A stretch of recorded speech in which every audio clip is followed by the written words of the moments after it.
e sentirsi.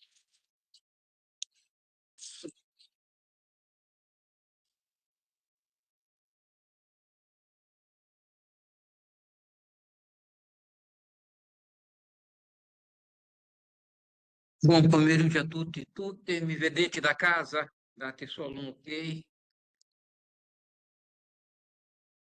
Sì, Buonasera, vediamo. sì, si vede. Bene, ottimo. Grazie a tutti di essere venuti a questo incontro, ultimo incontro di questo seminario del Laboratorio Brasile, razzismo, schiavismo, capitalismo. Eh,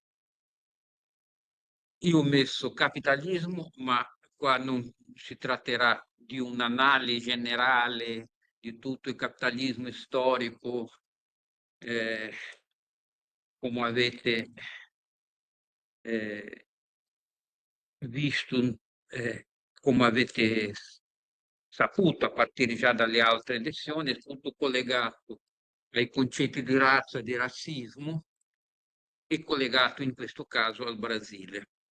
Per cui oggi noi avevamo fatto la terza parte, una condivisione delle- della storia, della formazione del Brasile nei tempi coloniali, eh, facendo vedere un tema dello schiavismo, come c'era stata una situazione particolare singolare tra il Brasile e l'Africa, diretta e non triangolare, un'unica matrice coloniale tra Angola e Brasile. Adesso vediamo un pochino più avanti. Prima diamo un po' di sostegno un po' teorico, un po' più generale, partendo in questo caso ancora da Bali Bari, Wallstein, e io rinnovo caldamente la mia, non predica, ma il mio augurio che leggiate questo volume Razza, Classe, Nazione, Nazione, Classe di Bali Wallenstein, eh, di cui ho preso molti spunti per queste lezioni. Vediamo che cosa dicono qua. Una cosa che faccio notare, che non ho fatto notare altre volte, qua ci sono le citazioni del libro, per cui non so talvolta se sono riferite a Balibaro o a Wallenstein. Più o meno so, penso di sapere, per come scrivono è diverso, ma in questo caso non ci interessa, interessa il volume. Al di là dei diversi contesti storici e delle differenze culturali in cui la razza si manifesta, c'è un sforzo per far uscire le questioni identitarie dalla fluttuazione ideologica e metterle in relazione con la riproduzione della sociabilità capitalista, con i suoi conflitti, antagonismi e crisi permanenti. E è questo che noi abbiamo provato in tutto, un po' in tutto in questo seminario, sempre uscire solo dalle questioni ideologiche, identitarie pure, per andare oltre, andare a collegarle con una base socialista. In questo modo il razzismo viene trattato come una condizione universale della società contemporanea, richiamando allo stesso tempo l'attenzione sui diversi modi in cui le tensioni razziali possono storicamente presentarsi. In questo caso noi ci riferiamo alla situazione particolare della nazione Brasile, e anche quando non era ancora la nazione Brasile. In questo caso nella sua formazione in quanto nazione indipendente, in prospettiva dialettica, dimostrando che la formazione delle classi è orientata alla razza e che la costituzione delle razze è economicamente determinata. Non c'è molto bisogno di soffermarsi, mi sembra che più chiaro questa parte. E in primo luogo, da diverse angolazioni, cerchiamo di collocarci in una prospettiva di lungo periodo, per cui noi siamo partiti da da tutta una tensione coloniale, questione coloniale, adesso andremo fino al secolo XX,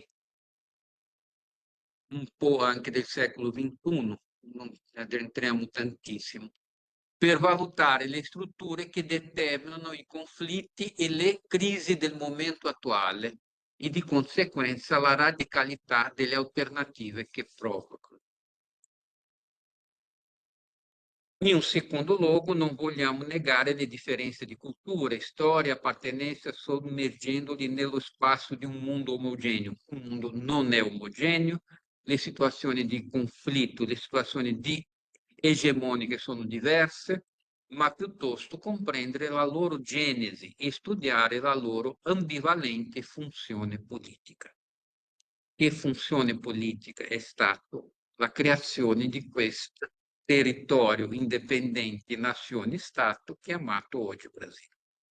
In terzo luogo, ben consapevole dell'ampiezza delle differenze tra le situazioni del nord e quelle del sud, abbiamo voluto sottolineare che i problemi di identità e etnicità non sono un privilegio di nessuno di loro. Okay? È diverso la situazione europea, è diversa la situazione africana, è diversa la situazione brasiliana. Ma questi problemi, queste questioni non sono privilegi da nessuna parte. Per ultimo, ispirandosi a Braudel ed altri, egli, Wallerstein, per cui chi sta parlando è Balibar qua, ha avanzato l'idea che il capitalismo non è solo un modo di produzione con tendenze interne, ma un sistema mondiale globale in cui la colonizzazione è centrale. Non è un modo di produzione legato specificamente all'Europa, no? Come molte volte non è un passaggio del feudalismo al capitalismo europeo, le situazioni sono diverse, sono collegate sì alla colonizzazione e dall'inizio, come abbiamo visto. È centrale in cui si hanno antagonismi, differenze tra diversi tipi di economie e società, anche se nello stesso sistema che hanno chiamato sistema mondo, economia mondo, questi autori.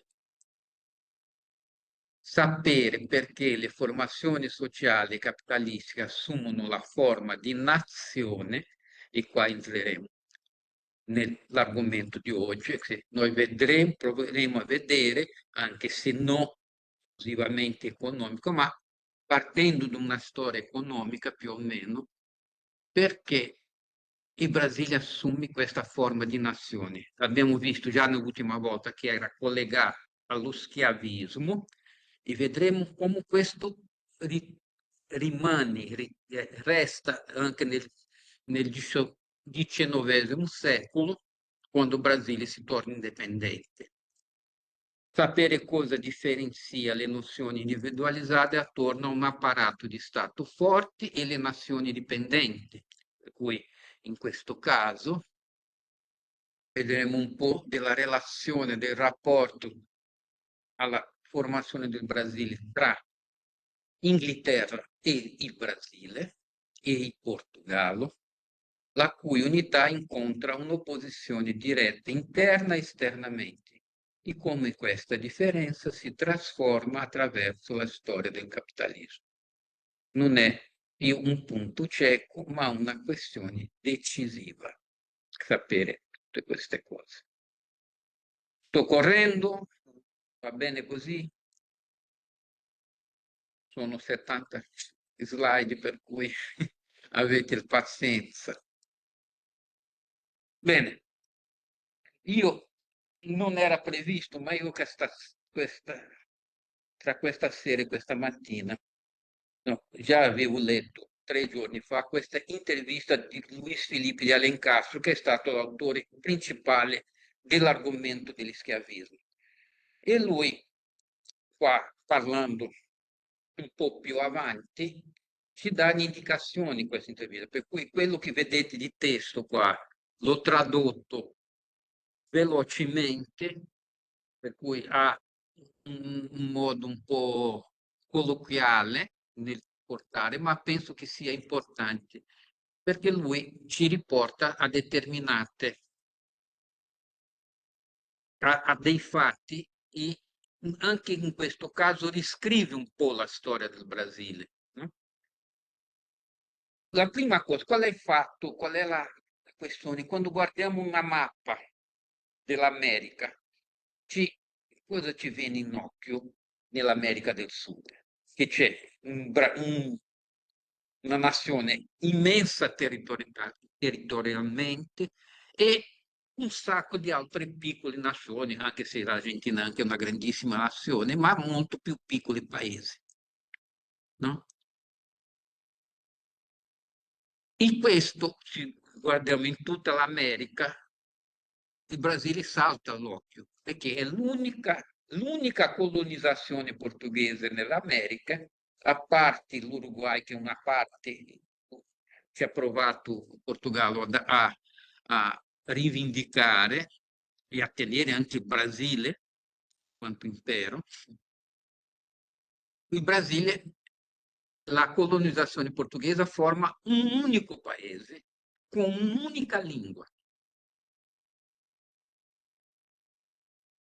ufficiale. Le lingue in Brasile sono più quasi 200 perché ci sono le lingue indigene. Okay? La storia unica del Brasile in America Latina, non nel senso di migliore, non è migliore, ma è diversa dalle altre, dato che il vicereame portoghese è rimasto unito, mentre, mi è mancato qua il portoghese, mentre i quattro vicereami spagnoli si sono frammentati in una ventina di paesi. Già questo è un primo dato. Anche l'America britannica, diciamo, è diventata diversi paesi. Il Canada, gli Stati Uniti, tutte le Antiglie, che si sono staccate. Anche i possedimenti francesi si sono divisi, perché ha venduto la Louisiana e poi ha preso Martinica, Guadalupe, Guyana e così via. Eh, L'Unione Europea fino ad oggi esiste nell'America del Sud perché esiste la Guyana francese. Ma i portoghesi arrivarono in un unico luogo e tutto fu unito. Qua ricordo che all'inizio non era così, erano due sezioni amministrative diverse. Gran Pará-Maranhão al nord del Brasile, diciamo così più facile, e tutta la costa verso il basso, la costa est, che guardava l'Africa, verso basso fino al bacino della Plata, quasi, poi c'era più Uruguay. Per cui questa è una prima questione, diciamo, geopolitica. Il Brasile è una nazione molto grande, tra le 10 più grandi del mondo, in termini territoriali, e che viene da un'unica metropoli che ha conservato questo territorio. Poteva essere diverso. Non è che non ci siano stati dei fatti dentro della colonia per dividere la colonia. Abbiamo visto un fatto che non sembra molto conosciuto, che è proprio do Quilombo di Palmares, dell'Angola di Janja, che era per quasi un secolo era un enclave africano dentro del Brasile.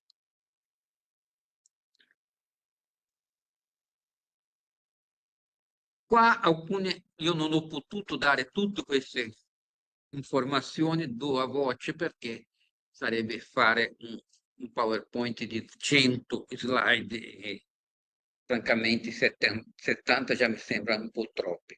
Allora,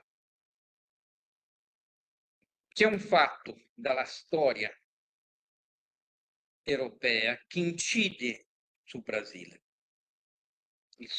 la trasformazione del Brasile. Nel 1808 le truppe napoleoniche invadono il Portogallo e caso unico tutta la corte portoghese, tutto l'apparato di Stato, la biblioteca, i tesori vengono, scappano in Brasile, difesi evidentemente dalle navi inglesi, ma è un unico caso che una corte europea si trasferisce tutta in un altro continente. Non esiste un'altra cosa. C'è una tentativa di Massimiliano nel Messico, ma non è la stessa cosa. Qua si passa, si porta anche il modo di fare la moneta e tutto. In Vichy diventa Vichy Reame e diventa la sede di un paese europeo, il Rio de Janeiro, perché Lisbona era occupata, okay, dalle truppe napoleoniche. E questo è stato per un buon tempo. Questo è nel 1808 e va fino al 1817, se non mi sbaglio. Se non mi sbaglio. Adesso non mi viene in mente. Comunque, quando ritornano, dopo Waterloo, dopo sicuramente. E nel 1807 succede. Allora, la storiografia brasiliana prendi questo fatto come un fatto centrale che cambia il Brasile. È evidente che cambia il Brasile,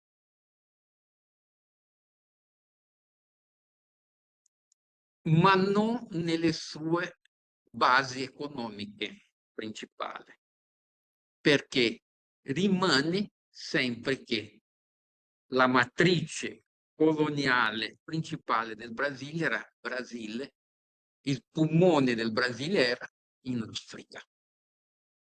Questo rimane.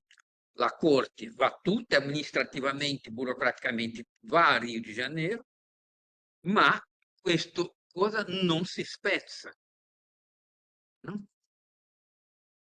Principalmente che in quegli stessi anni l'Inghilterra aveva, chi era il principale organizzatore di traffico negriero del mondo insieme al Portogallo, abolisce il traffico negriero e chiede a tutti di abolire. E ha l'armata inglese che serve da polizia atlantica di questo traffico. Perché il traffico negriero è stato il grande fattore di formazione di capitale per il capitalismo. Tutte le grandi, Arrighi fa vedere questo nel libro il lungo secolo XX, secolo XXI, e ci fa vedere i banchieri genovesi, le province unite, tutti questi cicli, l'Inghilterra e gli Stati Uniti, e tutti questi due primi cicli avevano come base, e anche il ciclo inglese aveva come base la formazione di capitali a partire anche del traffico negriero. Ma per l'Inghilterra adesso la formazione di capitale non era più con la manodopera schiavizzata. C'era bisogno di formare una classe di lavoratori assalariati.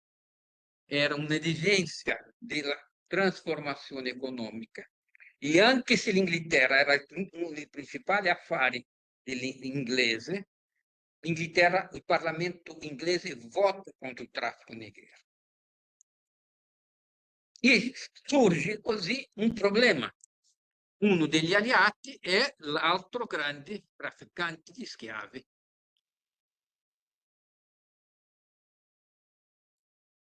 Ma in quel momento deve essere un po' supportato, per cui i negrieri brasiliani, ma anche gli Stati Uniti cessano il traffico negreiro, anche se diventa, è ancora un paese con la schiavitù. Così l'intera rete di schiavitù che era stata creata nei porti africani fu inghiottita dal Brasile. I negrieri brasiliani avrebbero anche beneficiato delle nuove merci per il baratto in Africa che iniziarono a essere importate dall'Inghilterra direttamente, perché i porti brasiliani erano chiusi alle navi straniere. Quando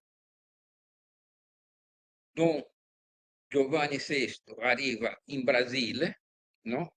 Ancora reggente, poi re di Portogallo, arriva in Brasile, lui apre i porti, principalmente perché apre i porti alle navi inglesi che li avevano portati lì.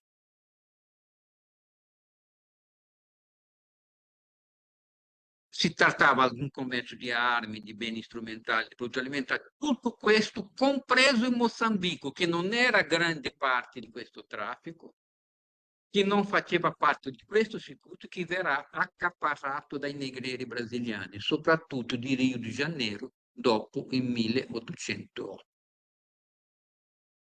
Cambia qualcosa nel 1808, ma cambia nella natura dell'affare principale del Brasile, che era il traffico nero, che viene aumentato.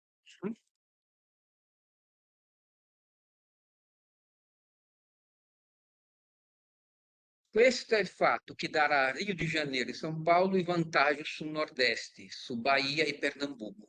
E questo è un fatto strutturale dell'economia brasiliana che rimane, che resta da questo periodo, dopo l'indipendenza.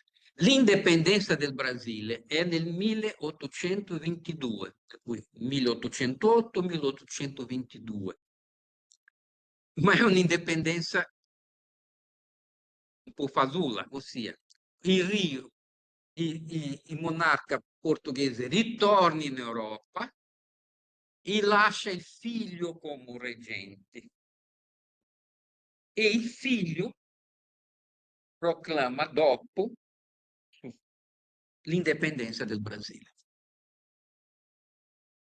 La disuguaglianza regionale non deriva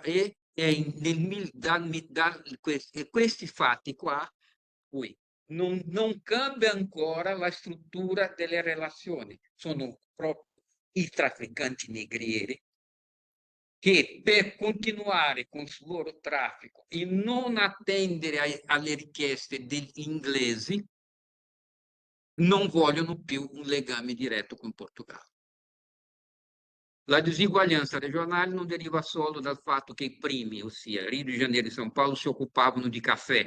Il caffè inizia a entrare dentro dell'economia brasiliana, mentre gli altri rimanevano nel settore del zucchero, ma anche dal fatto che gli schiavisti di Rio avevano una logistica transatlantica che forniva loro più schiavi.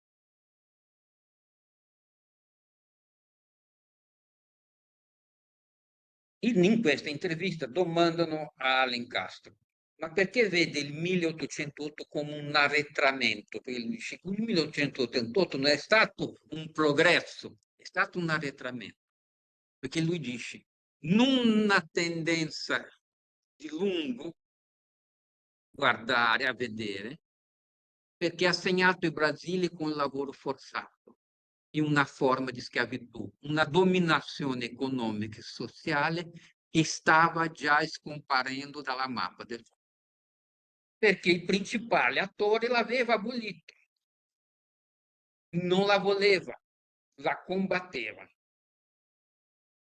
perché trasformerà Rio de Janeiro nella più grande città schiavista del mondo. Guardate questi dati qua, sono impressionanti. La città di Rio nel 1849, per cui dopo 25 anni, aveva 260.000 abitanti. Di questi 110 erano schiavizzati. Questo dà una proporzione che la popolazione bianca, ognuno aveva un schiavo. È un dato senza precedenti. Lui dice neanche a Roma c'è stato, era così.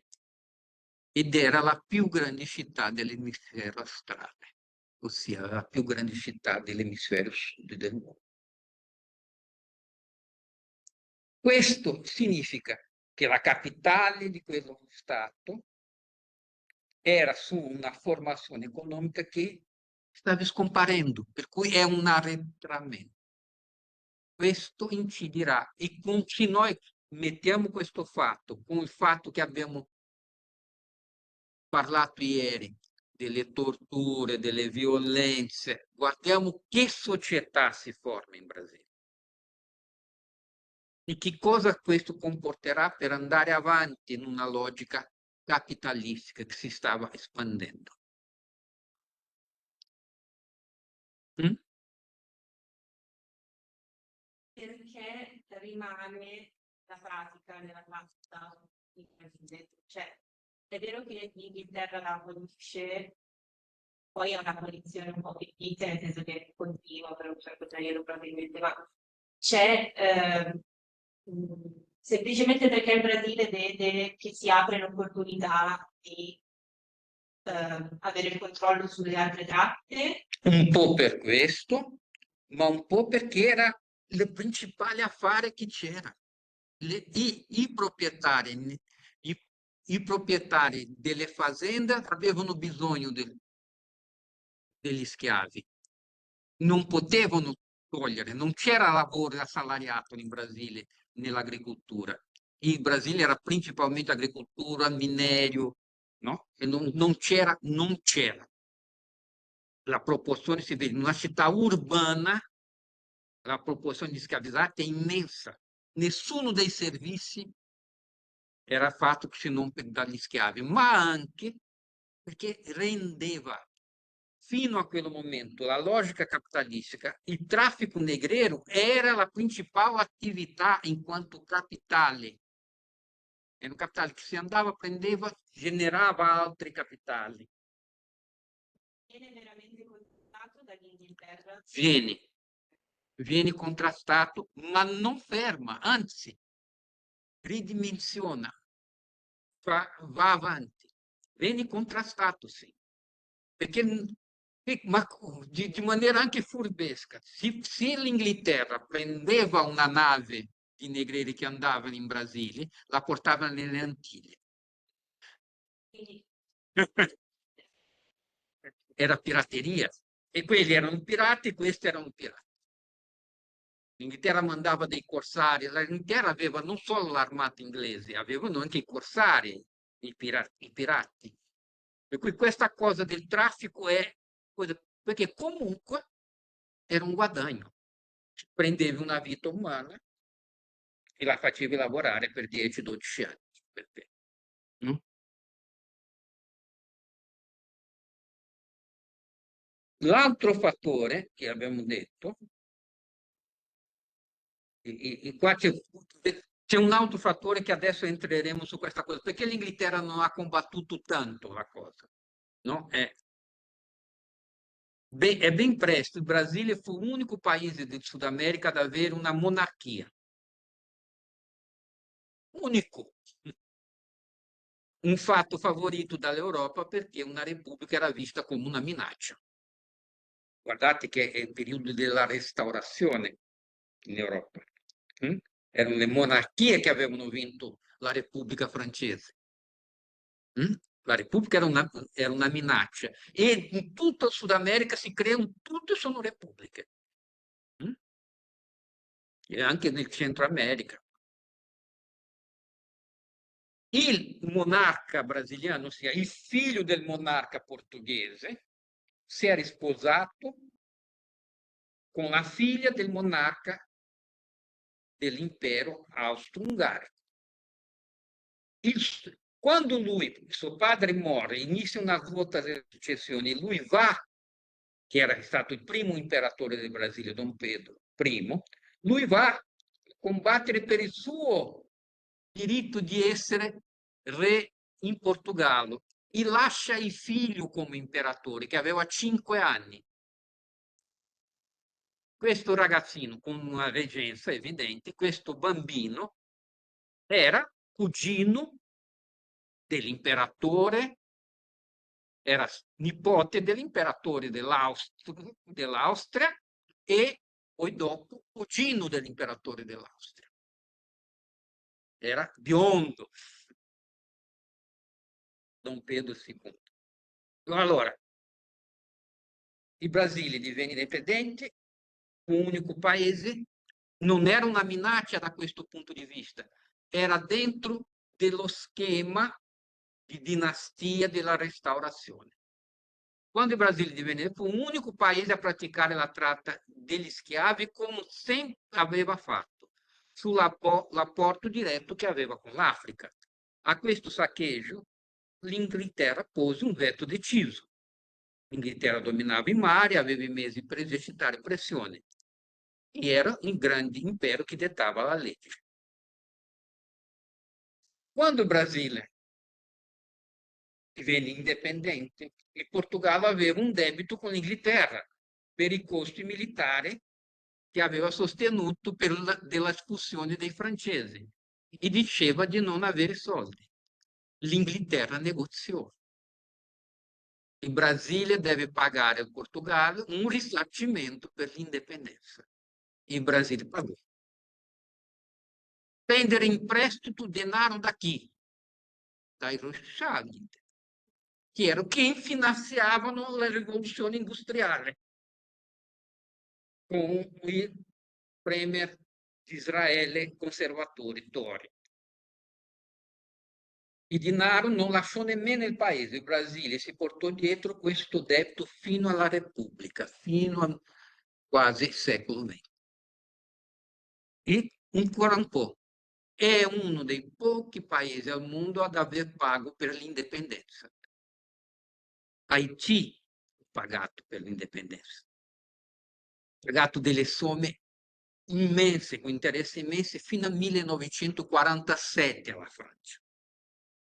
Poiché il prestito brasiliano a Rothschild era garantito dai proventi della dogana brasiliana, ossia i prodotti che entravano e i prodotti che si uscivano erano tassati, una parte era per pagare gli interessi ai Rothschild. Anche l'Inghilterra non aveva interesse a che lo Stato imperiale brasiliano si frammentasse, perché, figuriamoci, improvvisamente il governo si impoveriva e questo mandava in crisi la principale banca inglese che aveva prestato denaro al Brasile. Qual era il prodotto che più entrava in Brasile e che era tassato e che poteva pagare il prestito? Gli schiavi. Molta parte è clandestina, ma c'è molta cosa che non ci portavano solo gli schiavi. Entravano in schiavi da una parte, dall'altra parte entravano altre merci. Guardiamo qua. Prima del 1808 il primo porto per il commercio brasiliano era Lisbona e il secondo Luanda, Angola. Dopo il 1808 e fino al 1850 il primo porto era Liverpool, ma il secondo era sempre Luanda. Per cui, quindi quella che io chiamo la matrice spaziale coloniale Angola-Brasile, la matrice sud-atlantica, non si è spezzata né nel 1808 né nel 1822. I polmoni del Brasile continuavano a essere in Africa, in Angola, e poi già aumentando di più, perché si è aumentato questo commercio sulla costa da Mina, Benin, gli schiavi del regno di Daomè, e anche il Mozambico che viene accaparrato. Qua un po' si capisce che questo è un gioco ancora, ma che per la formazione del Brasile è distruttivo. Il Brasile aveva un'economia di esportazione agricola e oligarchia coinvolta nel commercio africano e nella schiavitù. L'impero si legittimava al suo interno perché la corona si presentava alle oligarchie come miglior rappresentanti di questo complicato paese presso la diplomazia europea e in particolare in Inghilterra.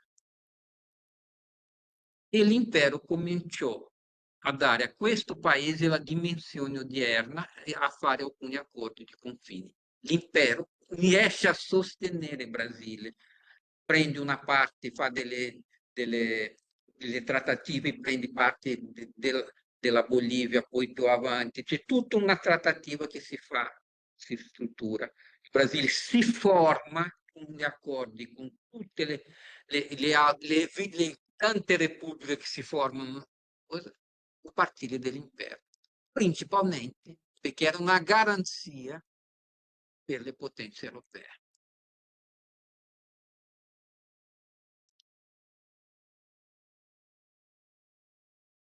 Ma le pressioni inglesi continuavano e se il Parlamento brasiliano no, era una monarchia, diciamo, parlamentare, l'imperatore era un potere moderatore, se qualcosa ci fosse lui decideva e pronto era deciso. Infatti, quando la tratta degli schiavi finì legalmente nel 1831, la legge diceva, 1831, la tratta degli schiavi è proibita, l'africano che sbarca qui dalle navi negriere è libero quando mette i piedi sulla spiaggia e chi tiene queste persone in schiavitù è un rapitore, tiene in schiavitù persone libere. Più o meno era così, qua è detto in parole, no? Per cui dal 1831 legalmente non dovevano arrivare più schiavi in Brasile. Non è questo che succede. 750.000 africani giunsero in Brasile dopo il divieto legale di tratta del 1831. Sono numeri immensi, fatti dal 1931 al 1850. Quanti per anno arrivavano? Le navi negriere sbarcavano illegalmente fino a 40.000 africani all'anno a Rio de Janeiro e nessuno se ne accorgeva. Per quello Rio de Janeiro diventa la città che abbiamo detto. Legalmente, secondo la legge brasiliana, erano persone libere, ma sono stati schiavizzati. E questo manteneva l'unità nazionale. Così si forma il Brasile, lo Stato brasiliano, con una illegalità sopra la spalla dei schiavizzati, perché l'imperatore si legittimava ora con tutte le oligarchie che davano copertura a questa pirateria.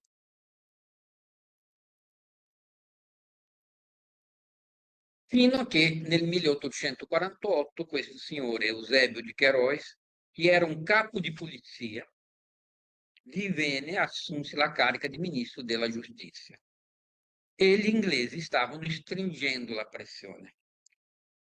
E li chiamò i negrieri per dire che non era più possibile trafficare africani. E allora votarono la legge con il suo nome, Eusebio di Queiroz, in una seduta segreta del Parlamento, ponendo definitivamente fine alla tratta degli schiavi. E è stato praticamente veloce questa cosa. Poi che era finita, è chiaro che c'è stata una negoziazione. Era un'attività che andava avanti da 300 anni, per cui non era una cosa, era una cosa strutturale. La struttura di tutti gli affari principalmente giravano intorno alla tratta degli schiavi. E era stata clandestina da 30 anni. Redditizia per molte persone, all'improvviso finiva tutto in una sola volta. La brusca cessazione della tratta nel 1850 dimostra che c'è due che qua che sono scappati, c'è stata un'intensa negoziazione tra le parti coinvolte, tra i banditi negrieri, i proprietari terrieri e il governo.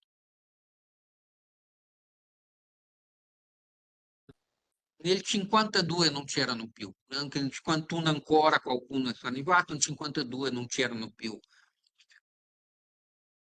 Che cosa lo Stato ha dato? Decise di costruire una ferrovia per i fazendieri del caffè. Chi costruiva ferrovie in quel momento? Inghilterra. All'epoca il più coinvolto nella pirateria di schiavi erano i fazendieri del caffè, che avrebbero ridotto il prezzo del trasporto locale. Decise anche di approvare una legge per far entrare gli immigrati, per cui iniziano ad arrivare gli immigrati europei. Abbassare la tassa sull'esportazione del caffè e molti altri accordi. Ma arriva l'accordo principale che viene detto, non iscritto, ma che finisce per essere messo in atto. Perché improvvisamente c'erano 750.000 africani, i loro figli, i loro nipoti, tutti legalmente nelle mani dei così chiamati proprietari. Ma nessuno di questi proprietari fu condannato per rapimento e quasi tutti gli individui liberi legalmente per legge continuarono a essere tenuti in schiavitù. Per cui è qua che Alencastro dice, qua inizia un nuovo Brasile, 1850, perché la data che dobbiamo proprio parlare è quando, ma con questo, e lui dice, questo è un fatto scandaloso, uno dei più grandi crimini del XIX secolo in Brasile. Le ultime due generazioni di schiavizzati in Brasile non erano schiavi ed erano illegalmente detenuti come proprietà di qualcuno, come prigionieri. Alcuni abolizionisti, no, che volevano abolire la schiavitù, si rivolsero ai tribunali e riuscirono a liberare circa 500 persone delle centinaia di migliaia schiavizzate illegalmente.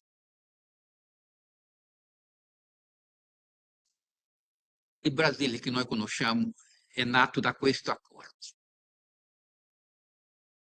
Questo è diventato un tabù nella storia brasiliana. Io non avevo mai studiato questo, mai.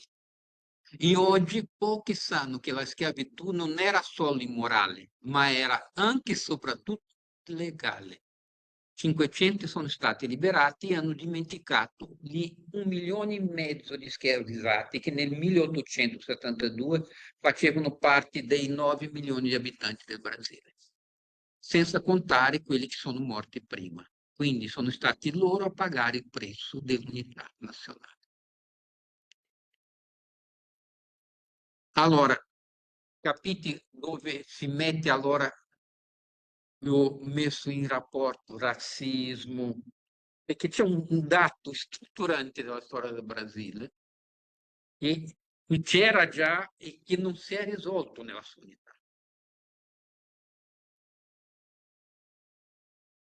Alencastro dice: il Brasile ha sbagliato nel XIX secolo perché i governanti, le elite del paese, hanno preso il treno sbagliato, un modo di dire in Brasile, pegaram un bonde errato.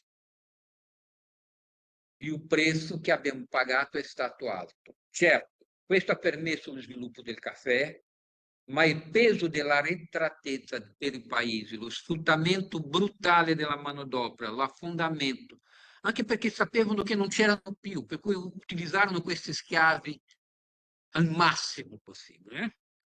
L'affondamento, la distruzione di grandi parti della flotta mercantile da parte degli inglesi. Gli inglesi hanno affondato i barchi di Grecia. Era una flotta mercantile.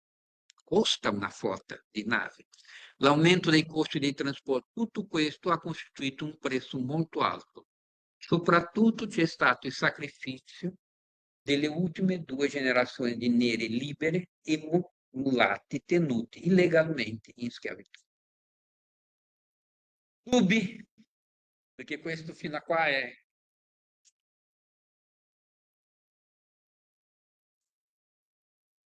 Anche di casa, se avete dubbi, parlate. Allora,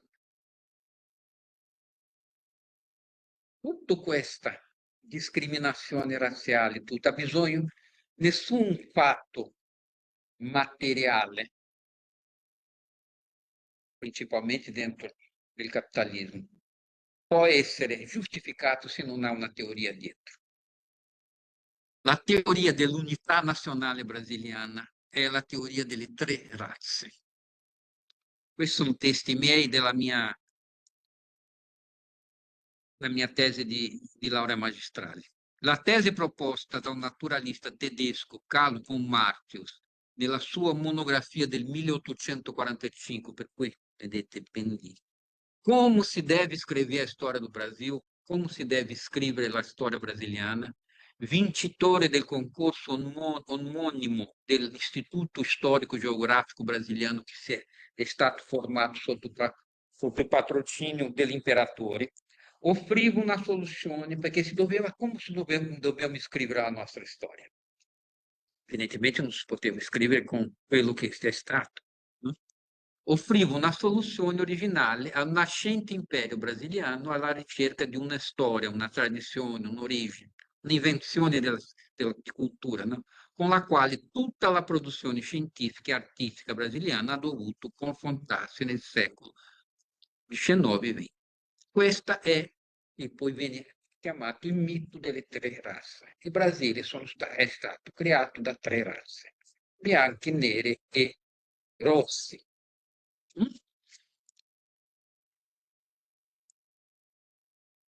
La metafora era, partendo dalla metafora di un potente fiume, l'eredità portoghese, bianca, che dovrebbe assorbire i piccoli affluenti delle razze india rossa e etiopica nera, von Martius arrivava alla tesi centrale che nel suo lavoro lo storico dovrebbe far vedere come nello sviluppo posteriore del Brasile si trovavano stabilite le condizioni per il perfezionamento delle tre razze umane che in questo paese sono state messe una a fianco dell'altra in una maniera sconosciuta nella storia antica. Il testo rappresentava un Brasile meticciato, ma con una gerarchia ben determinata, ossia la gerarchia era potente il più grande fiume e il bianco, le due piccole affluenti che vanno a entrare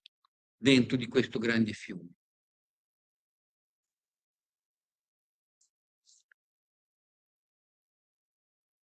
Io ho usato questo per un testo sulla musica brasiliana, perché questo è passato in tutta la cultura brasiliana, fino a essere contestata più recentemente, da 20 anni. Tutte le bambine e ragazzine che il Brasile ha fatto delle tre razze. Bisogna giustificare questa cosa e bisogna dare anche una gerarchia.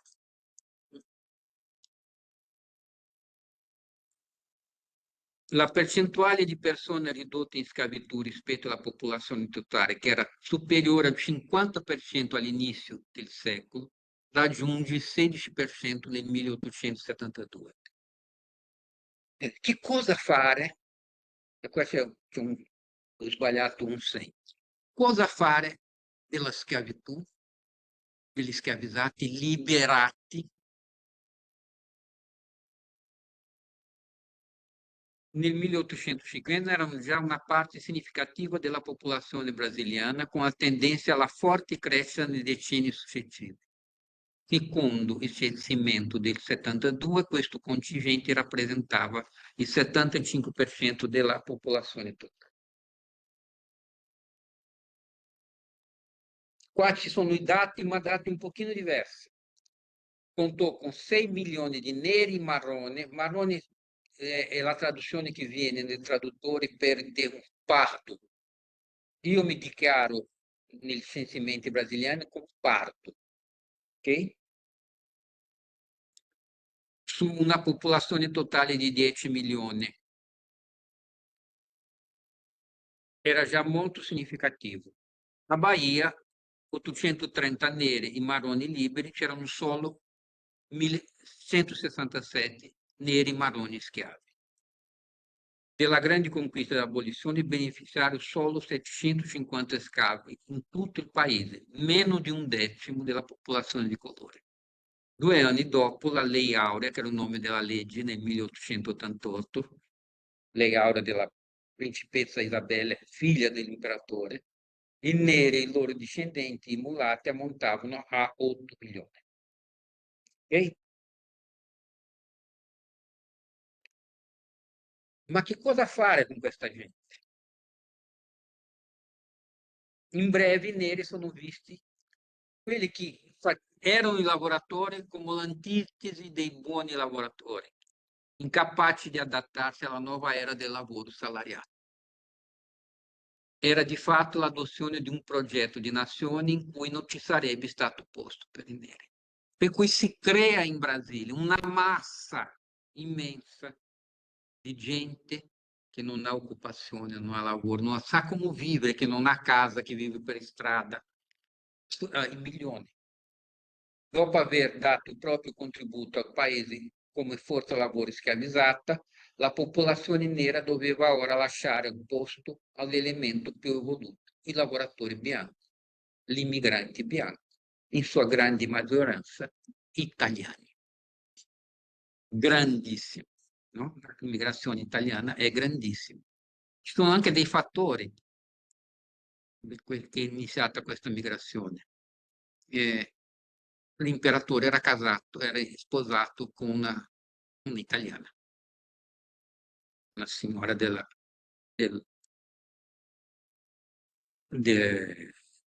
dell'imperio del regno delle due Sicilie.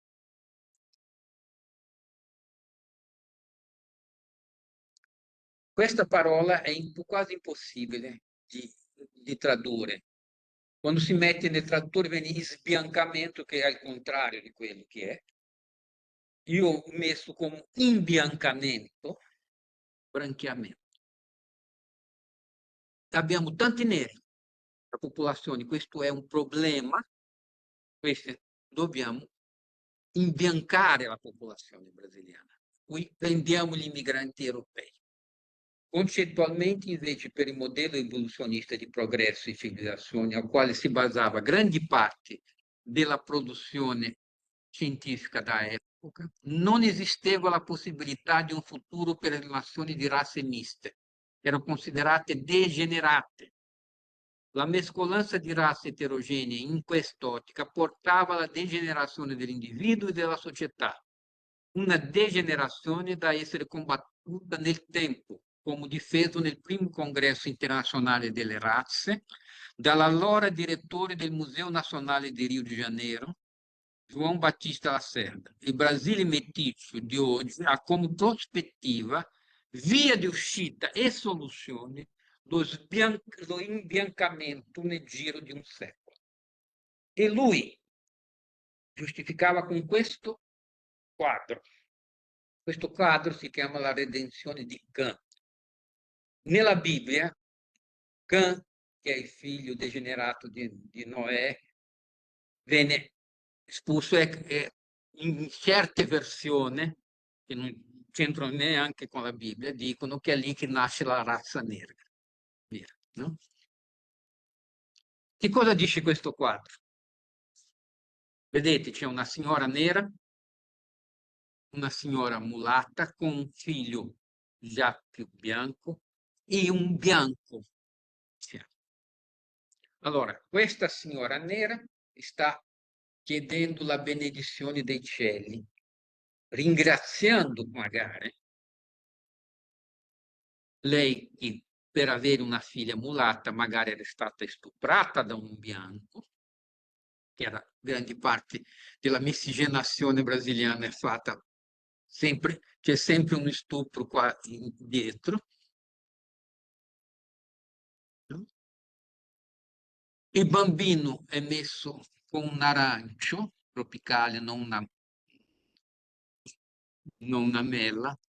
La madre appunta il futuro come se fosse una vergine. Lei ha un piede nel terreno con la pietra e l'altro nella terra, perché è mulatta. La sua madre è scalza sulla terra e l'immigrante bianco guarda il figlio puntando il futuro, lei sta puntando il futuro, sapendo che lui sarà un modello del bianco nel futuro brasiliano. Per cui la redenzione di Cã, la razza nera sarebbe retta. Questo è un quadro famosissimo, ha vinto il concorso e tutto. Lui ha portato dicendo in 3 generazioni il Brasile diventerà un paese bianco. Ci sono 3 generazioni.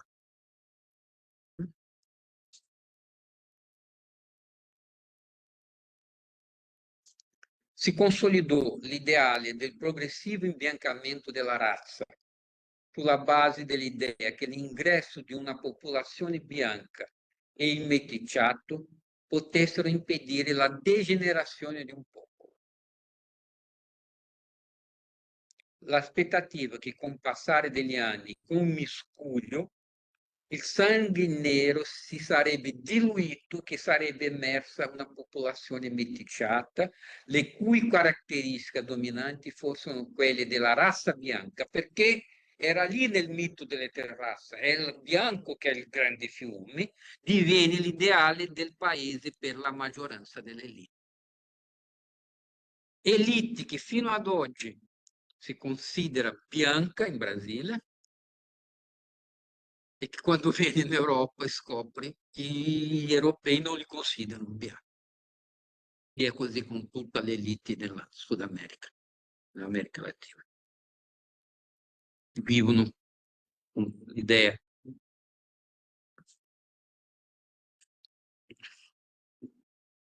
Che cosa c'è in questo? Nel razzismo i corpi dei neri sono costruiti come corpi inadatti, come era quello della nonna del bambino, come corpi fuori posto e quindi corpi che non possono appartenere.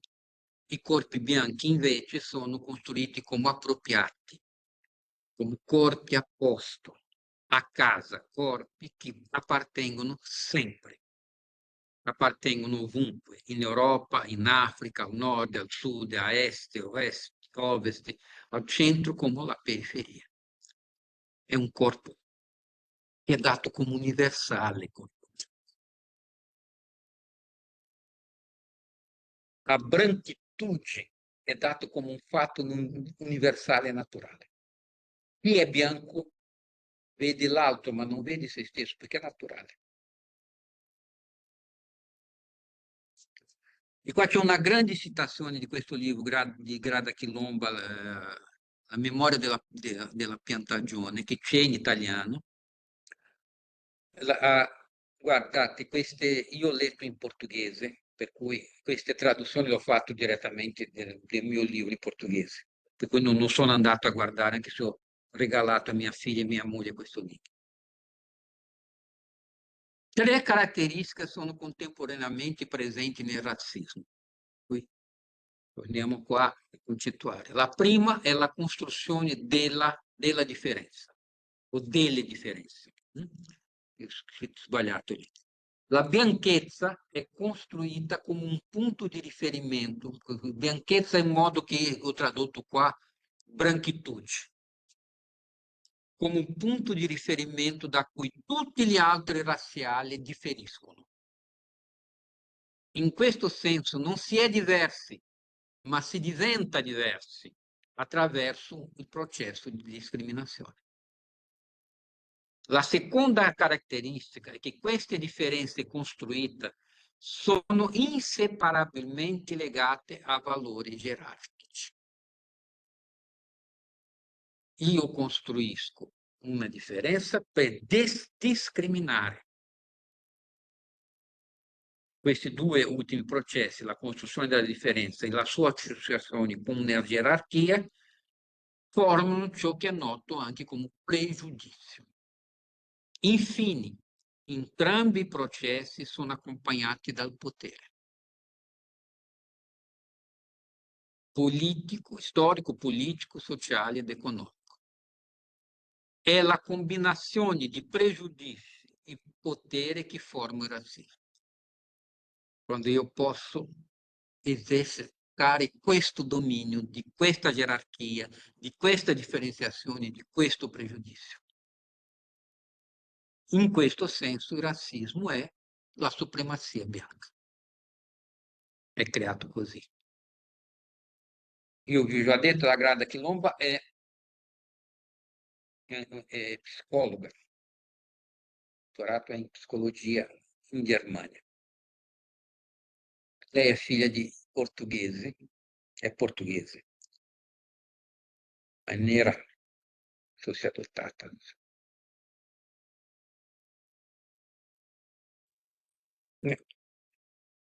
Qualcun dubbio su questo concettone grande qua della grada Quilomba?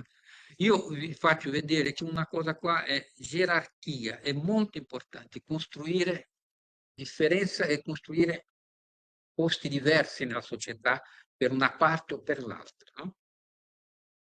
Per cui è legata la costruzione delle classi, in questo senso.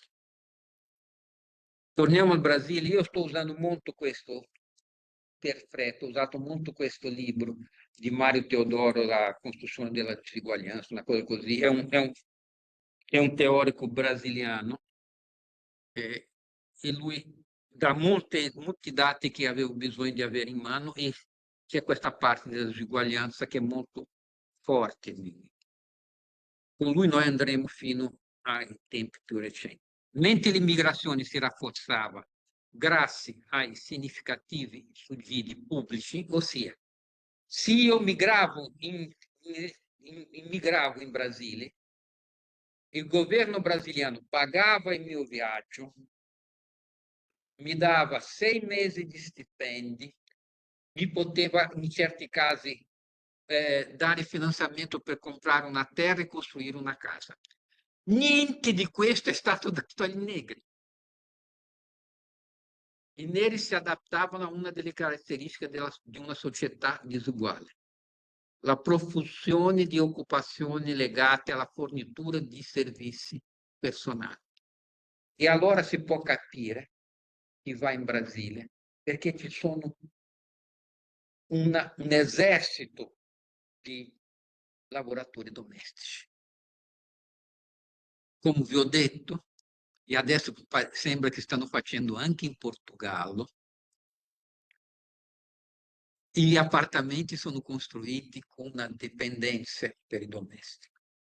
Quarto di impregati, un bagno piccolo, una camera, una cameretta, tutto è costruito già pensando nel servizio domestico, la persona che va a vivere lì per curare la tua famiglia. Okay? Io sono cresciuto con dei lavoratori domestici a casa mia. Principalmente la classe media, è evidente che la classe più ricca, ma la classe media lo utilizza sempre. E non erano neanche regolamentari. Progressivamente i neri esclusi dai settori più dinamici dell'economia. Questo ancora 19, inizio del XX secolo. La produzione per esportazione, l'industria, i rami più fiorenti del commercio. In questo ramo dell'esportazione c'erano i neri, erano quelli che caricavano le sacche di caffè per esportazione. C'è un sacco, c'è molta documentazione storica e fotografica di questo. I neri si limitarono ai servizi personale e marginale. La povertà urbana nel Brasile del XIX secolo è nera. E anche del XX secolo, e anche del XX secolo. Pertanto, anche nel periodo di maggior boom economico vissuto dalla regione più prospera del paese che inizia a formare, che è il sud e sud-est del Brasile, la grande maggioranza dei neri non è riuscita a migliorare il proprio tenore di vita e la propria occupazione. Al contrario, sono stati sempre spinti verso nicchie di sottooccupazione e servizi a bassa o bassissima retribuzione. Alla popolazione nera non sono stati offerti progetti di colonizzazione, non ci è stato dato le terre, anche sono stati espulsi quelli che avevano la terra. Non è stata sovvenzionata alcuna iniziativa a sostegno dell'acquisizione di terra. Non ci sono state nemmeno politiche per sostenerli e includerli nel mercato del lavoro. Oltre alla preferenza dei datori di lavoro per i lavoratori bianchi, ossia i immigrati, gli ostacoli che i lavoratori neri dovevano affrontare riguardavano il loro precario accesso alle opportunità di istruzione. La grande maggioranza erano schiavi e erano analfabeti, evidente. Senza obbligo di fornire l'istruzione, le autorità pubbliche hanno creato disuguaglianza nell'accesso all'istruzione di base. Il Brasile è un paese precarissimo in educazione. Il Perù nel XVI secolo aveva già un'università. La prima università brasiliana è del XX secolo, XX secolo. C'erano delle facoltà, ma non c'era un'università. È stata creata perché doveva dare un premio di honoris causa ai re del Belgio che visitavano il Brasile. Vale ricordare che all'inizio del XX secolo il 90% dei lavoratori industriali di São Paulo erano immigrati, ossia dove il Brasile è cresciuto, iniziato con lavoratori industriali di São Paulo, erano immigrati, maggioranza assoluta italiani. Io adesso inizio a parlare di questo periodo qua, 1930-1980. Perché? Dal 1930 al 1980 il Brasile è il paese che più è cresciuto al mondo. È motivo di studio nelle università cinesi. Vogliamo sapere perché. Vedrete quanto è cresciuto il Brasile. Il Brasile si trasforma nel 1930, anche politicamente. C'è la prima Repubblica che finisce, inizia la seconda Repubblica con Getúlio Vargas. Non si può parlare di un'economia nazionale veramente integrata in Brasile prima del 1930. E qua è quando la radio, è quando il capitalismo inizia a prendere anche la forma di un capitalismo che sarà dominato dagli Stati Uniti. Le radio arrivano in Brasile e qua che inizia anche tutta la costruzione della musica popolare brasiliana, del samba, tutto. Le sfilate di scuola di samba. Adesso vedrete perché c'è un... Io non ho potuto parlare di tutti questi aspetti, sono tenuto più su queste questioni economiche. Per migliorare le comunicazioni e i trasporti, lo Stato iniziò a costruire grandi vie interregionali che avrebbero permesso di collegare efficacemente le regioni del paese e così anche finire con la immigrazione per fare una migrazione interna. In primo luogo ha significato l'unificazione del mercato dei consumi, a vantaggio della produzione industriale dell'asse Rio-São Paulo. Quello che abbiamo visto che era già iniziato prima, quando i negrieri di Rio de Janeiro sono più attivi che quelli del nord-est, che ora disponeva di un mercato più ampio a scapito dell'industria incipiente delle altre regioni, soprattutto del nord-est. In secondo luogo, la migrazione interna aumentò, sia i nordestini, la secca, dirigendosi verso le regioni più ricche e concentrando la popolazione in queste aree. Vedete i numeri adesso. In termini generali, tra il 1930 e il 1980, l'economia brasiliana ha conosciuto una crescita notevole, nonostante il momento di discontinuità. C'è stata una grande diversificazione dell'industria, mentre la forza lavoro è passata da 15 milioni a 45 milioni di persone. Il prodotto interno lordo pro capite è cresciuto del 380%. Sono 50 anni, è un numero notevole.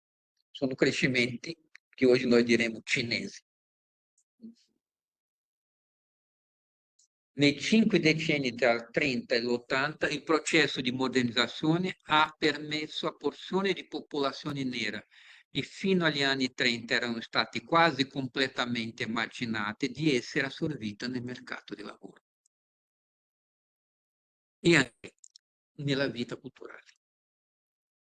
Secondo Lucio Kovarik, l'assorbimento dei cittadini, compresi i neri e i mulati, sarebbe avvenuto quando anche i nuovi e più dinamici settori dell'economia urbana a partire dai 30 avevano bisogno di lavoratori. In quel momento il bisogno economico di forza lavoro trasformò tutti, neri, bianchi, mulatti, nazionali o stranieri, in merci per i capitali.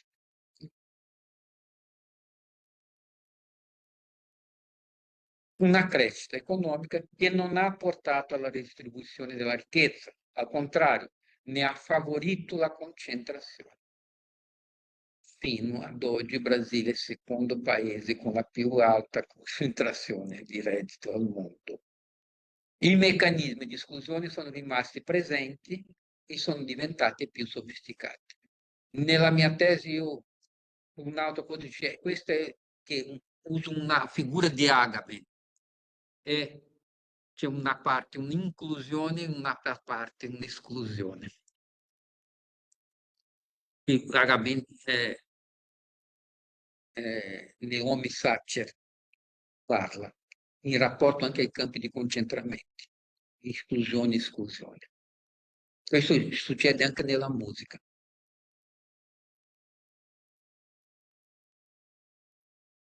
Una concentrazione sproporzionata di non bianchi nei segmenti più bassi della gerarchia occupazionale, una maggiore esclusione dei neri dalle posizioni più elevate, un grado ancora maggiore di rifiuto dei neri con la pelle più scura rispetto ai mulatti, per cui già un'altra separazione. La mulatta diventa un simbolo della musica nazionale attraverso il samba. Un'importante distinzione tra la gerarchizzazione nel sud-est e nel resto del paese, che rimane fino ad oggi. Bolsonaro ha vinto nel sud-est del brasiliano, Lula sta a vincere nel nord-est.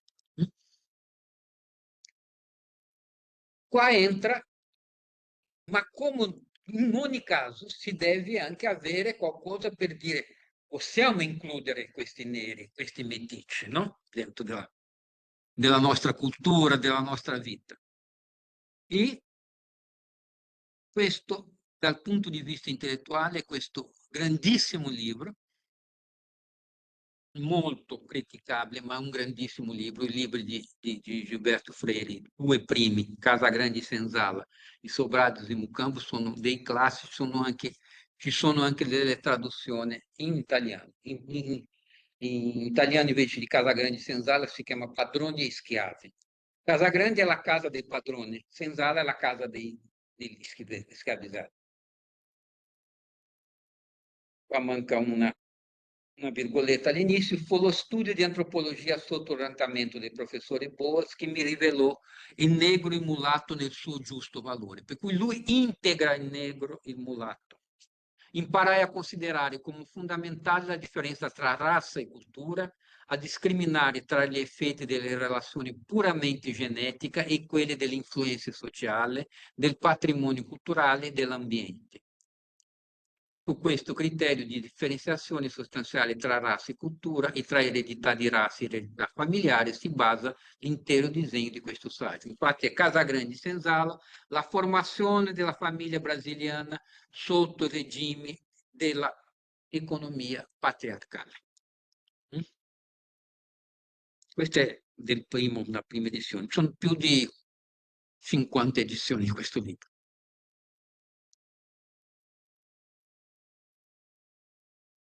Dei problemi brasiliani nessuno mi inquietava tanto come la miscigenazione. Miscigenazione ho lasciato con me la parola che sarebbe meticciato.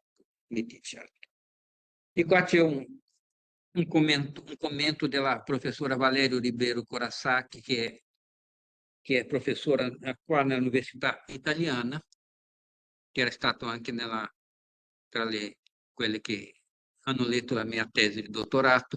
A questo proposito, Padroni e Schiavi si proponeva come un'affermazione di ottimismo riguardo al futuro del Brasile, partendo dalla dimostrazione del suo valore in quanto nazione meticcia.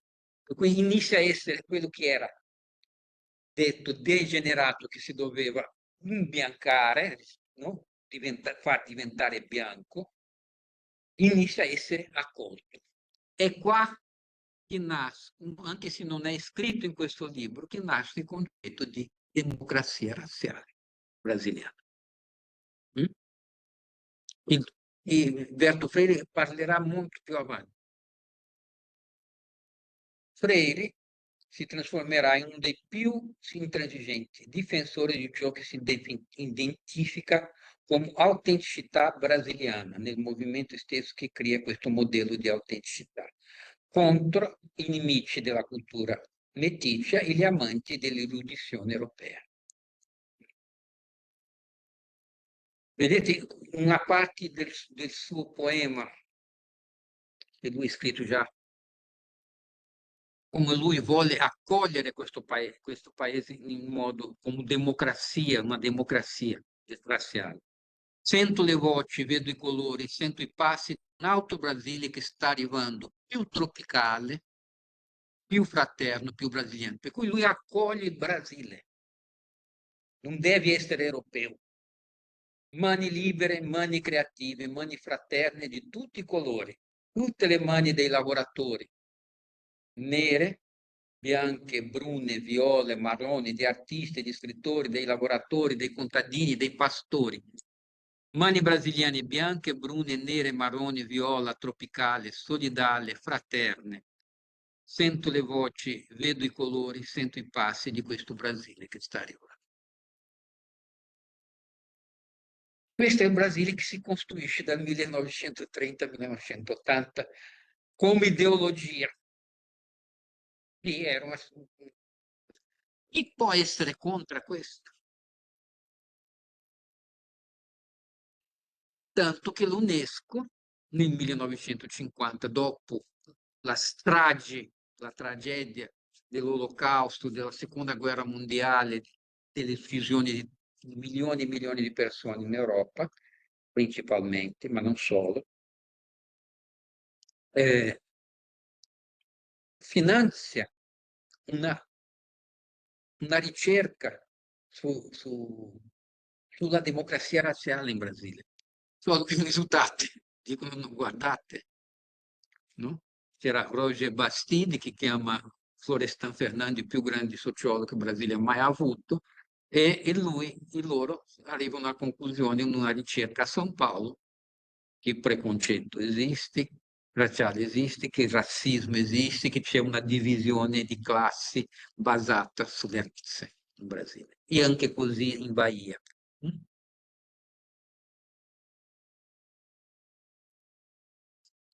Sempre su Gilberto Freire, queste parole della ricercatrice, antropologa brasiliana di origini tedesche, che ha studiato la migrazione tedesca in Brasile, che è molto forte. Valorizzare il meticciato significava avere una possibilità di arrivare all'unità della patria e all'omogenizzazione. Si provava a omogenizzare, le differenze esistevano, ma no, noi siamo tutti dentro. Un modo efficiente per trasformare gli immigranti in brasiliani di fatto. Si predicava il meticciato contro il pluralismo identitario. Si potevano avere identità, intanto il nero non era mai considerato un immigrante. Gli africani non sono stati migranti, anzi, durante molto tempo gli africani non potevano più migrare in Brasile, solo i bianchi. E poi per un errore hanno lasciato e sono venuti anche i giapponesi, che fa di São Paulo la terza città giapponese al mondo. Io, lo Stato Nuovo stesso, che sia lo Stato di Getúlio Vargas, scambiando per democrazia razziale, lo Stato, non io, lo Stato Nuovo stesso, scambiando per democrazia razziale, una retorica razziale mascherata. Non aveva abbandonato la tesi della bianchizzazione progressiva.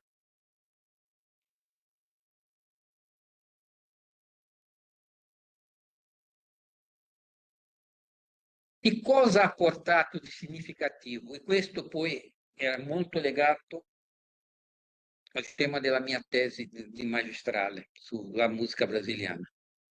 La classe media è chi prende tutti questi i grandi benefici, si crea un periodo che va dagli anni 30 agli anni 80 la formazione di una classe media in gran parte bianca, in gran parte proveniente dall'immigrazione. che sarebbe diventato il mercato dei consumatori che avrebbe guidato la domanda interna della seconda metà del secolo in poi. È questa classe media che va a consumare la musica brasiliana, il samba, che va a dare tutta questa cosa che è la musica nazionale. E lo è anche da un certo punto di vista.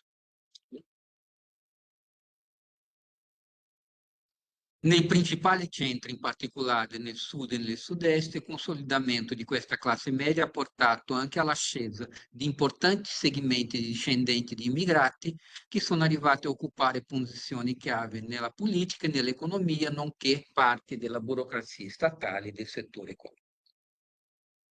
Direi anche una buona parte dei primi maestri in Brasile erano tutti italiani, maestri di musica.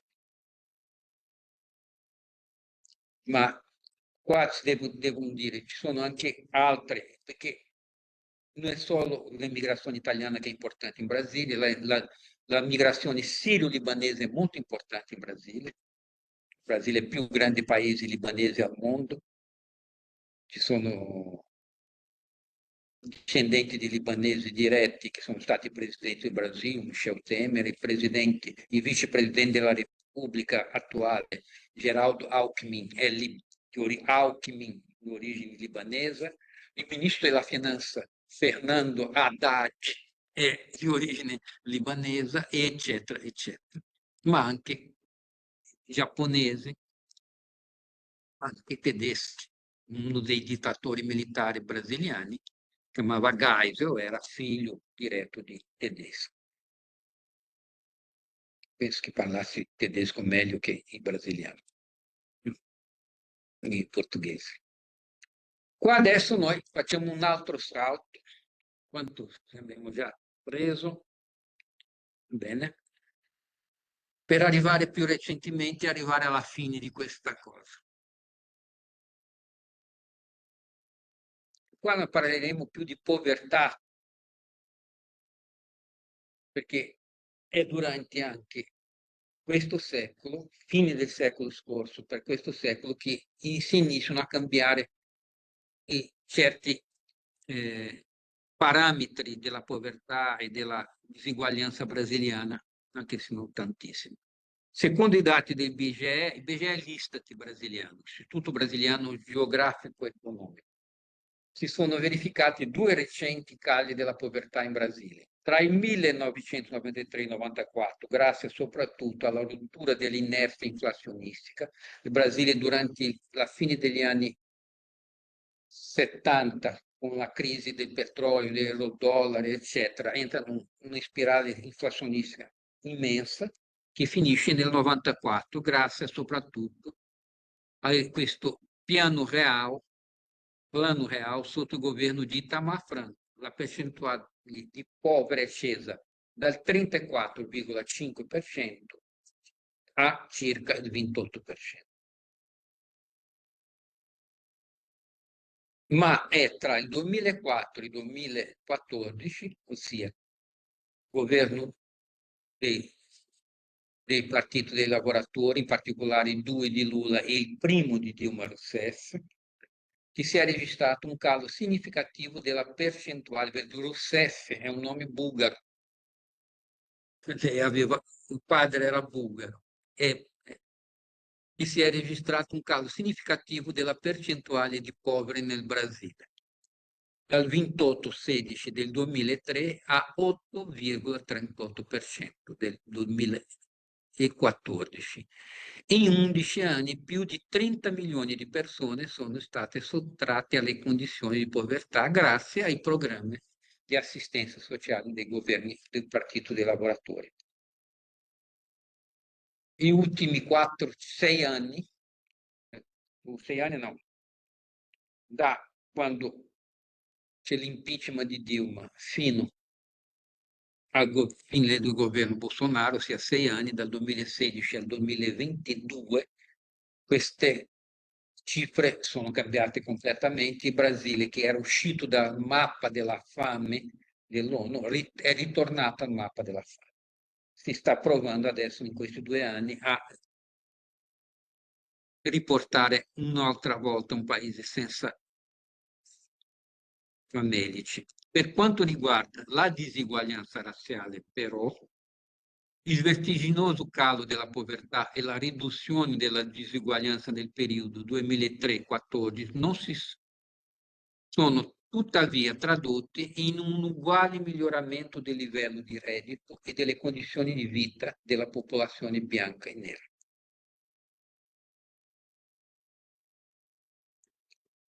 Principalmente si parla molto dei programmi sociali, Fome Zero, la Bolsa Famiglia, eccetera, ma la principale misura è che in Brasile c'è un reddito minimo. Durante questo periodo, dal 2003 al 2016, 14, 15, quello che si è guadagnato in quanto reddito minimo è stato più 75%. E questa è la differenza che si parte, no? Perché una grande parte della popolazione brasiliana, scusate, vive ancora sul reddito minimo. Tuttavia, nonostante la tendenza positiva registrato alla riduzione della povertà, si è registrato un aumento della quota di popolazione nera nel gruppo che è rimasto in povertà. Il totale diminuisce, ma la quota percentuale no. Il percentuale di neri tra il 10% più povero è passata dal 73 del 2004 al 76 del 2014. Saranno meno in termini quantitativi, ma in termini qualitativi no, questa quota. Da un lato, la partecipazione dei neri tra i più poveri deriva dalla maggiore difficoltà di accesso al mercato di lavoro, cioè dovuto al fatto che l'intensità della povertà è maggiore tra i neri che tra i bianchi, è una delle cose che... Dall'altra parte, l'incidenza del cosiddetto razzismo istituzionale, che significa che la popolazione nera non ha le stesse opportunità nel mercato di lavoro o un accesso paritario ai servizi o ai benefici pubblici, così come le azioni per combattere la povertà possono contribuire a questa situazione.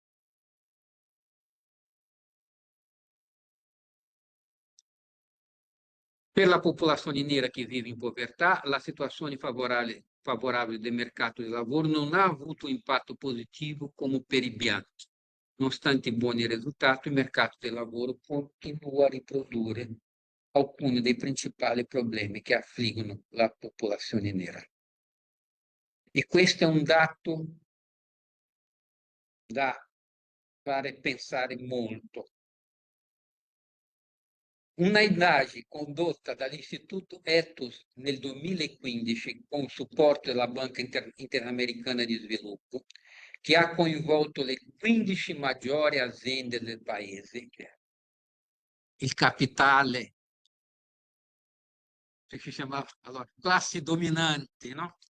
Ha rilevato che il 94,2% delle posizioni dirigenziali era occupato da dirigenti bianchi. Allora, chi è la classe dominante in Brasile? 94,2% bianchi.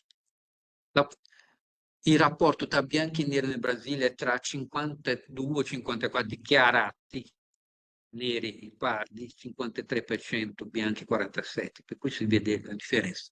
Allo stesso modo, il 90,1% dei dirigenti, il 72,2% dei supervisori erano bianchi, il 62,8% della forza di lavoro totale di questo gruppo di azienda era composto da bianchi. Bene, qua è la disuguaglianza razziale. Noi possiamo vedere di tutto cosa, ma quello che si dice razzismo strutturale parte da questa struttura. Se tu prendi le 500 più grandi aziende del paese e vedi questi dati, dici, qualcosa è stato fatto qua, si mantiene questo sistema. E qua voltiamo a Balibari e Wallenstein, quando si parlava di gerarchia. Il concetto di razza è inevitabilmente legato alla realtà di una gerarchia. Non appena si è in un sistema gerarchico, si deve essere in un sistema razzista. E quello che noi abbiamo fatto vedere è un sistema gerarchico.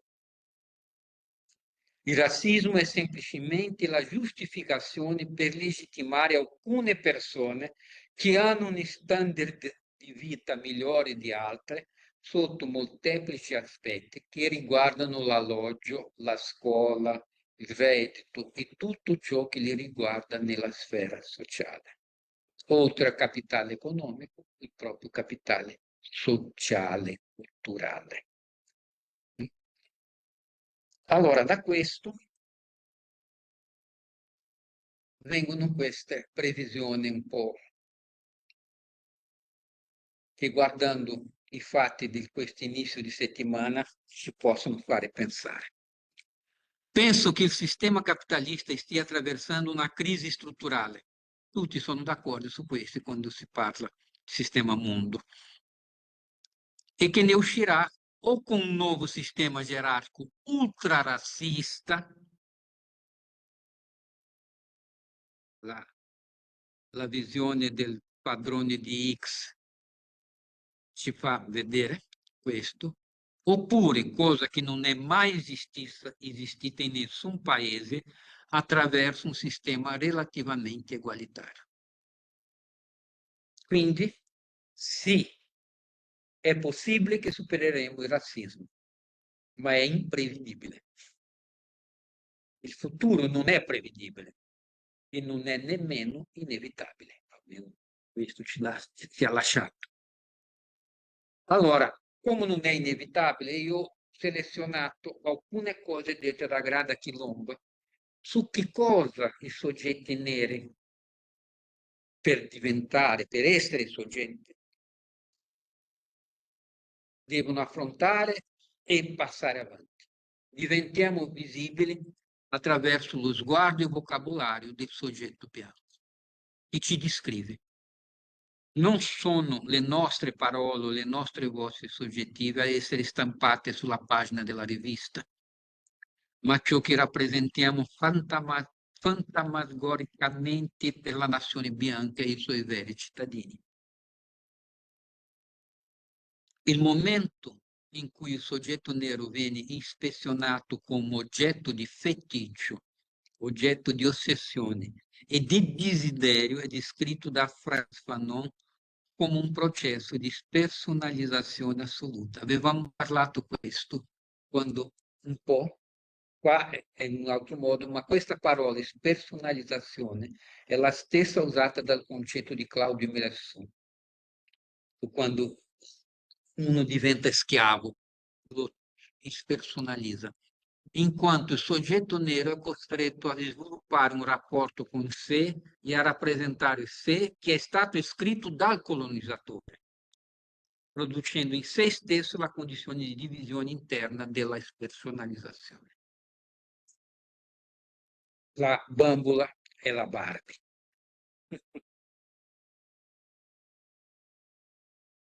I soggetti neri sono messi così. Primitivizzazione. Il soggetto nero diventa la personificazione dell'incivile. Incivilimento. Il soggetto nero diventa la personificazione dell'altro violento e minaccioso. Animalizzazione. Il soggetto nero diventa la personificazione dell'animale. Erotizzazione. Il soggetto nero diventa la personificazione del sessualizzato con un violento appetito sessuale, lo struppatore. Bene. Che cosa lei propone? Ai soggetti neri. Dobbiamo creare nuovi ruoli al di fuori di questo ordine coloniale. Questo è ciò che Malcolm X ha definito la decolonizzazione delle nostre menti e della nostra immaginazione. Imparare a pensare e a vedere tutto con occhi nuovi per entrare nella lotta come soggetti e non come oggetti. Per fine, perché ho partecipato sempre, finisco con questa citazione di Fanon, che non è di questo libro però. Ogni problema umano deve essere considerato nella propria prospettiva del tempo. Nella prima lezione io parlavo del tempo con delle citazioni di Valibari e Wallenstein. Idealmente i presenti dovrebbe sempre servire a costruire il futuro. Idealmente. E questo futuro non è cosmico, è quello del mio secolo, del mio paese, della mia esistenza. Il futuro deve essere una costruzione sostenibile dell'uomo esistente. Questa costruzione è legata al presente, solo devi mettere nella misura in cui lo vedo come un qualcosa da superare. Se io, il futuro si costruisce nel presente, se io posso superarlo. E così finiamo le 4 lezioni. Dubbi, domande?